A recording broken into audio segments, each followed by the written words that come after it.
So ayun, magandang araw po mga paps. Meron ulit tayong video for today. But this time, hindi po ito about sa tutorial, kundi basic maintenance tips para sa ating mga motor. Ito yung dapat maging foundation ng ating pag-aalaga sa kanya-kanya nating motor bago tayo mag-talk about pag-upgrade ng makina or pag-upgrade ng CVT parts. Sana ito muna yung maging foundation natin sa pag-maintain ng ating motor. So before we start, gusto ko lang munang i-shoutout yung ating mga subscribers. Salamat po sa inyong patuloy na panonood sa ating mga video. Malaking tulong po ito sa ating channel. Shoutout po kay Satellite Kid Di Makali, kay Sir Miyokot, Sir 115 Moto PH, Sir Bob Vincent Nartates, Sir Prince Jam from Mindanao, Life Lessons Vibes, at kay Sir Paul. Ayan po. At saka shoutout din po pala dun sa aking girlfriend na nagtatampo daw dahil sinoutout ko na yung iba pero siya hindi ko pa na-shoutout. Sana napapanood mo itong video na to para hindi ka na magtampo. Okay, so by that, pwede na nating simulan itong ating basic maintenance tips for our Mio i125. So sisimulan natin ito dun sa very first topic or very first point ng ating video. Ito yung kadalasang naguguluhan tayo. So sabihin na natin meron kayong bagong motor, ano? Kahit naman siguro dun sa mga hindi baguhan, matagal na yung motor nila pero hindi pa nila alam yung basic na dapat gawin or basic maintenance ng kanilang motor. So ito ay para sa lahat na po. So unang-una dyan na pag-uusapan natin ay itong gasoline, motor oil, at yung pangatlo ay yung parts na mga dapat nating palitan from stock. So this will be a two-part video. So panoorin nyo sana hopefully yung second part nito after nito. Kasi kung itutuloy ko ito ng dire-diretso, masyado po akong maraming sasabihin. So kinat ko na lang siya sa dalawang parts para maging in-depth. Mas malaman nyo yung mga dapat na matutunan about sa basic maintenance tips. So pwede na natin simulan about sa, sabi ko nga kanina, ang ating first point ay yung about sa gasoline. So kung makikita nyo po dun sa ating manual ng ating mga motor, mababasa nyo dun na ang required dun sa ating na gasoline ay unleaded. Okay? So unleaded po dapat ang ikarga. Ngayon sinasabi ng iba, ako kinargan ko lang, regular lang nilalagay ko, pero yung kaibigan ko premium nilalagay niya. Ano bang pinagkaiba niya? Okay, ganito lang yan. Ang regular po at saka premium gasoline ay pareho lang na unleaded. Okay? So ayun po pareho lang po silang unleaded. Ngayon, ano ang pinagkaiba? Bakit yung isa tinawag na regular at yung isa tinawag na premium? Pag sinabi kasi nating premium, ang pinagkaiba lang niyan ay high octane siya. High octane rating.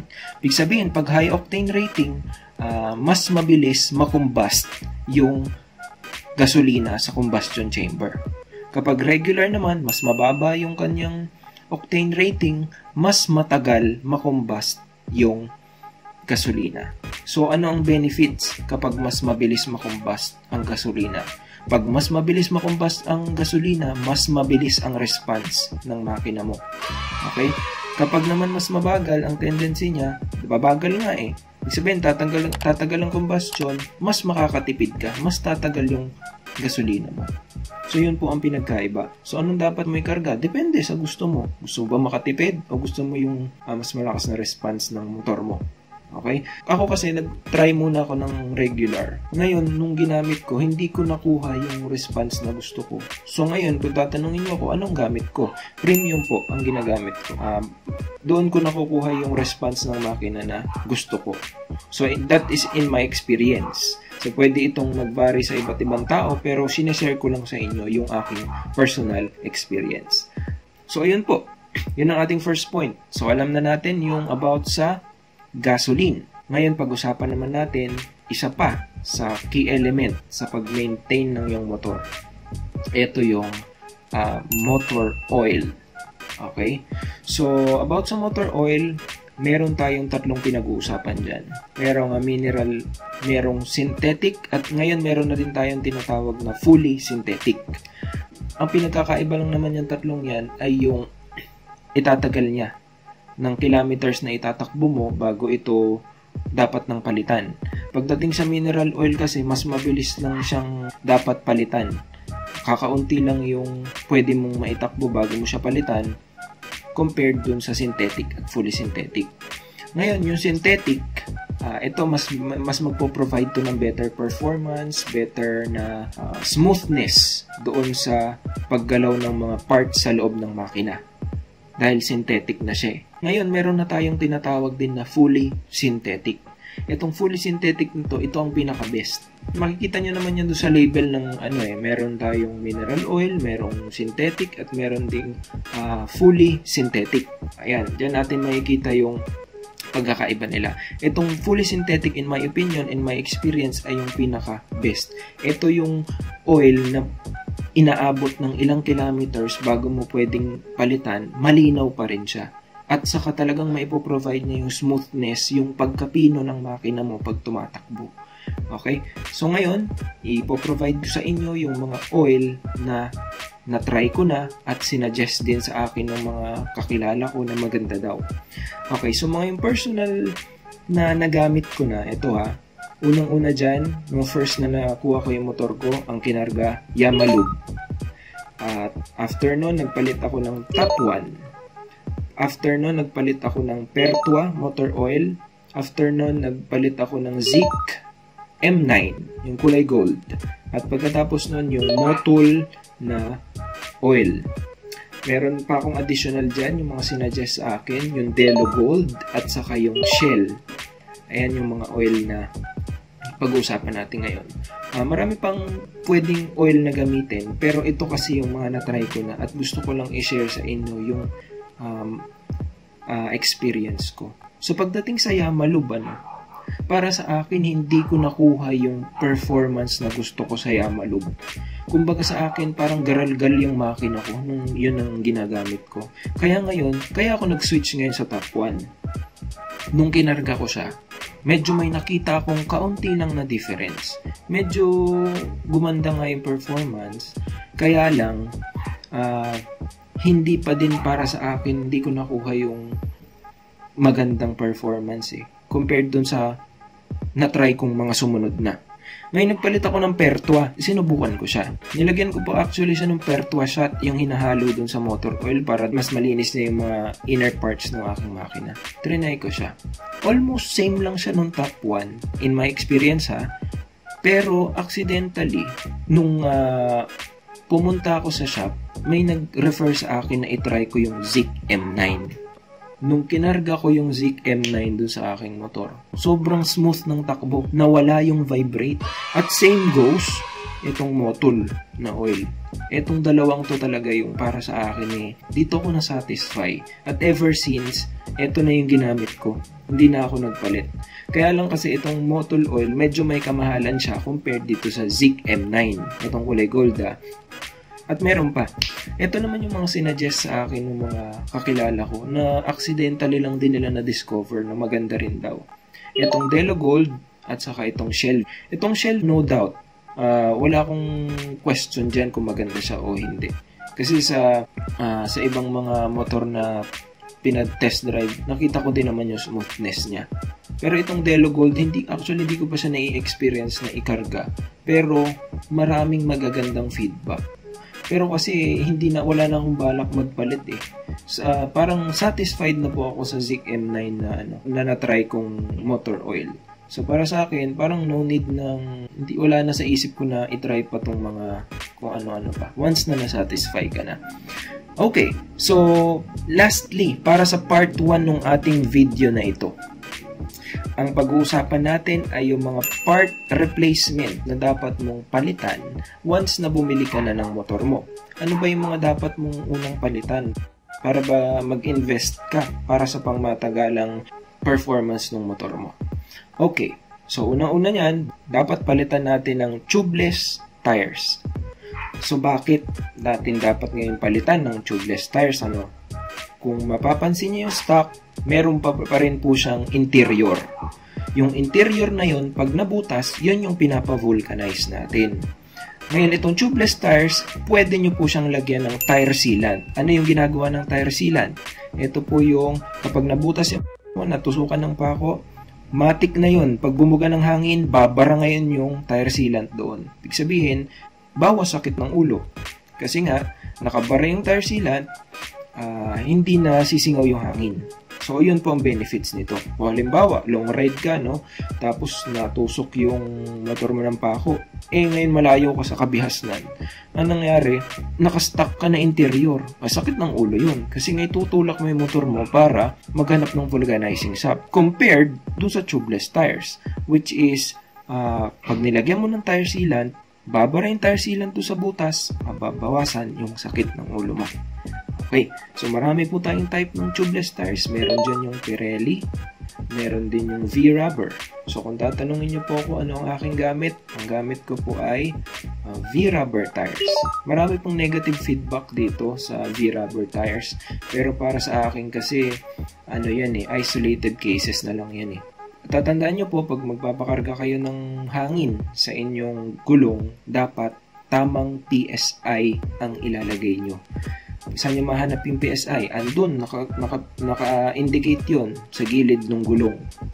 Kasi kapag masyadong mataas yung PSI or masyadong mababa, makaka-affect din po yan sa performance. At pwedeng mag-cause ng paglobo. O kaya naman, masyado nang matagal yung gulong mo. Baka naman kasi sobrang tagal na at napakababa na ng thread life niya. So, pwede na din mag-cause na lumobo siya dahil na rin sa katagalan. Ayan po. Isa yun yung tubeless tires isa sa mga dapat tayong mag-invest na palitan. Pangalawa po, ito yung air filter. Okay. Actually, wala namang problema dun sa stock air filter. Ang mangyayari lang niyan kasi, nagiging issue doon, katagalan na lang. Pag katagalan kasi, papalitan mo siya. At magkano ang stock air filter ng MIUI 125? Ranging from 300 yun. Katagalan nun, mag-i-accumulate yung dumi doon, kakailanganin mo rin siyang palitan. So, anong dapat na solusyon doon? Ang magandang solusyon dyan, bumili kayo ng washable air filter. Bakit kailangan nyo yun? Kasi pag washable air filter, every time madudumihan siya, madudumihan dahil sa katagalan, pwede mo na lang siyang hugasan. At after nun, halos brand new na ulit itsura.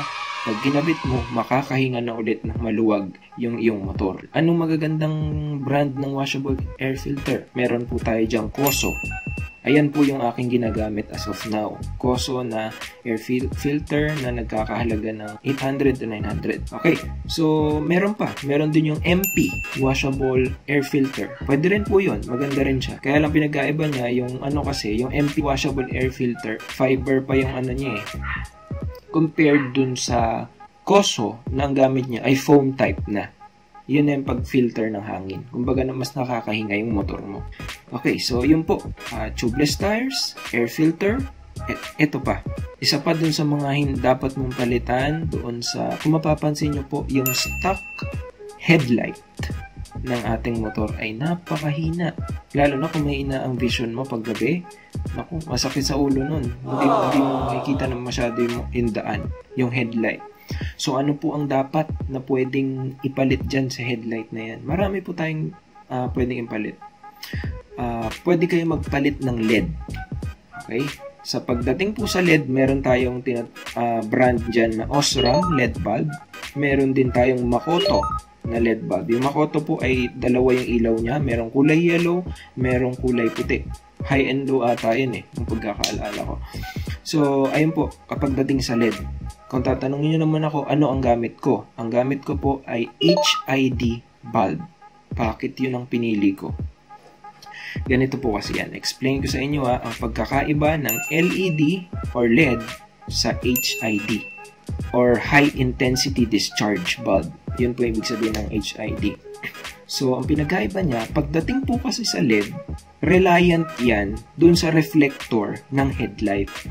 ibig sabihin ng reliant, kailangan niya yung reflector para i-bounce back niya yung ilaw papunta sa kalsada. Ngayon, ang tendency nun, ang LED po kasi ay hindi focused ang ilaw. Kumbaga, ang LED ay kalat ang ilaw niya. Yun po yung ayaw ko sa LED. Ngayon, ano ang pinagkaiba niya sa HID at bakit HID ang pinili ko?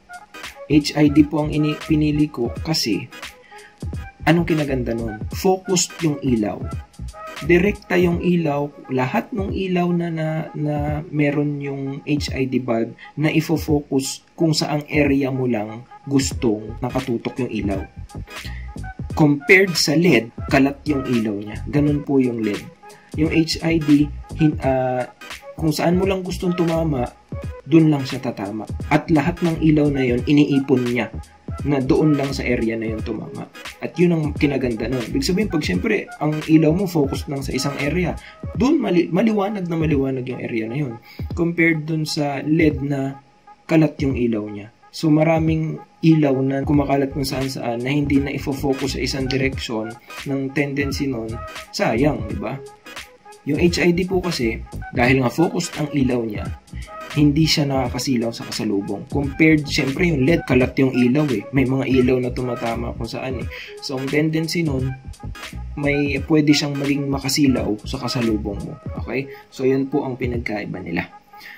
So, tapos na tayo sa tubeless tires, tapos na sa air filter, tapos na sa headlight. So, punta naman tayo dun sa mga pwede nyo pang palitan. O, punta ngayon tayo sa shock absorber. Ayan, yung shock absorber ng ating motor. So, itong shock absorber na to, wala naman ako reklamo sa stock. Pero kasi, kung gusto mong mag-invest, di ba? For patagalan, lalo na kung palaging kang may back ride or kung gusto mo lang ng performance na maganda sa damping ng motor mo, pwede kang mag-invest. Marami pong magagandang type ng shock absorber. Ngayon, bigyan ko lang kayo ng tips kung ano yung para sa akin yung mga magagandang brand. Kung ako sa inyo, huwag kayong basta-basta magpapaniwala. Maraming shock dyan na mura, pero wala namang laman yung baso niya sa likod. May mga ganun po na shock. So, ito lang yan ang mindset lang na gawin nyo. Anong mas gusto mo? Yung mura yung nabili mo, pero papalitan mo rin agad dahil hindi ka satisfied sa performance. Or yung mag-ipon ka ng konti, tapos bumili ka ng quality na shock, tapos yun yung gamitin mo, pero satisfied ka. Ganun lang po ang isipin mo ng mindset dito. At in my case, ang ginagamit ko ay YSSG series, yung may baso sa baba, yung may nitrogen. Ano pong ginagawa ng nitrogen na yun? Nakakatulong po yun sa pag-absorb ng impact sa mga pagdumadaan ka sa mga lubak, sa mga humps, or kung sa mabilis ka magpatakbo, may malambot, may matigas, kasi pwede mong i-adjust yung may adjustan po yung YSS shock. Medyo may kamahalan nga lang po siya, pero talaga namang masasatisfy ka dun sa kanyang performance. Okay, so yun po muna yung di-discuss natin at medyo mahaba yung video natin eh. So yun muna yung part 1. So pagdating po sa part 2, ang pag-uusapan naman natin ay all about sa panggilid. Ayan, o yung tinatawag nating CVT. Continuous Variable Transmission. Ayan po ang ating pag-uusapan. Pag-uusapan rin natin yung brake pad at saka brake shoe. Kung anong magandang brand na pwede nating ipalit dun sa stock. At yung regular cleaning ng ating motor. Yung paglilinis overall. At saka paano makakaiwas sa kalawang. Yung talagang mai-eliminate mo yung mas maganda kasi yung prevention. Sabi nga natin, prevention is better than cure. So, kung kinalawang na tapos i-cure mo lang, ilalagyan mo ng rust remover, mahirap yun. Mas maganda na lang prevention. Paano mo mapapanatiling rust-free o hindi siya kakalawangin? So, sana po panoorin nyo din yung susunod na video. Marami pa po kayong pwedeng matutunan dito sa ating vlog na ito. So, see you po dun sa ating part 2 ng ating basic maintenance sa ating motor.